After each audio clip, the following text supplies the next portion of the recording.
கர்த்தருடைய நாமத்திற்கு மகிமுண்டாகட்டும். நேற்று நாம் தியானித்த வண்ணமாக நம்முடைய மன விருப்பத்தை தேவன் தருகிறவராக, நம்முடைய ஆலோசனைகளை நிறைவேற்றுகிறவராக நாம் பார்த்தோம். இந்த வேளையில் கூட அதே சங்கீத புத்தகம் 20ஆம் சங்கீதம் 5ஆம் வசனம், நாங்கள் உமது ரட்சிப்பினால் மகிழ்ந்து எங்கள் தேவனுடைய நாமத்தை கொடியேற்றுவோம், நமது வேண்டுதலெல்லாம் கர்த்தர் நிறைவேற்றுவாராக. தாவீதினுடைய அனுபவத்தை இந்த சங்கீதம் மூலமாக பார்க்க முடிகிறது. தேவனோடு கூட அதிகமாக பழகி அவன் சிறுமைப்பட்டவனாக ஆடுகளை மேய்க்கின்ற காலங்களிலேயே தேவனை தேடுகிற மனுஷனாய் இருந்தபடியினாலே அவன் தேடி வேதத்தில் சொல்கிற வண்ணமாய் தேடுங்கள் அப்போது கண்டடைவில் என்று சொன்ன வண்ணமாக தேடி தேவனை தனக்குள் கண்டு அற்புதங்களை பெற்று அதை அனைவருக்கு சொல்ல வேண்டும் என்ற ஆசையோடு கூட அங்கலாய்ப்போடு கூட இந்த காரியங்களை பகிர்ந்து கொள்வதை பார்க்க முடிகிறது. இன்றைக்கு தேவனை விசுவாசிக்கிற நாம் கூட தாவீது எப்படியாக தேவனை தேடி நன்மைகளை பெற்று அந்த நன்மைகளை பிறருக்கும் சொல்கிறாரோ அதுபோல நாம் கூட அந்த அனுபவத்தில் போக வேண்டும்.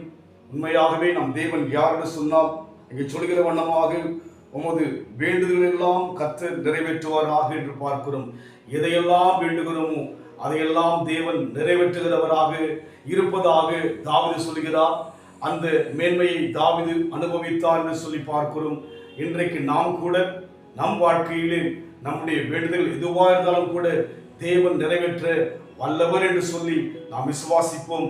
கர்த்தர் நிச்சயமாகவே விசுவாசிக்கிற நம்முடைய அந்த நம்பிக்கையை கர்த்தர் கனப்படுத்துகிறவராக, நம்முடைய விசுவாசுக்கு பதில் கொடுக்கிற தேவனாய் இருக்கிறபடினாலே தாவீதை போல நம் வாழ்க்கையில் கூட அந்த அனுபவத்தில் போக நம்ம ஒப்புக் கொடுப்போம்.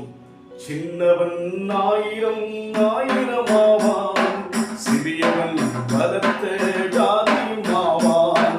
சின்னவன் ஆயிரம் ஆயிரமாவான், சிறியவன் பலத்த ஜாதியும் ஆவான். விசுவாசியே நீ பதறாதே, விசுவாசியே நீ கலங்காதே. மகிழ்ந்து பாடு ராஜா வருகிறார். மகிழ்ந்து பாடு ராஜா வருகிறார். தேசமே தேசமே பயப்படாதே, இயேசு ராஜா உனக்காக யாவையும் செய்வார்.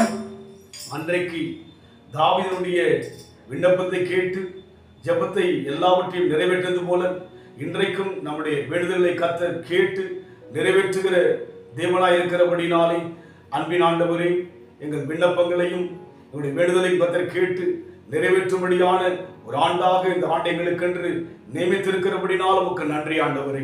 ஆசீர்வதிங்க ராஜா, பொறுப்படுத்திக் கொள்ளுங்க. இயேசுவின் நாமத்தில் பிதாவே, ஆமென். கர்த்தர் ஆசீர்வதிப்பாராக.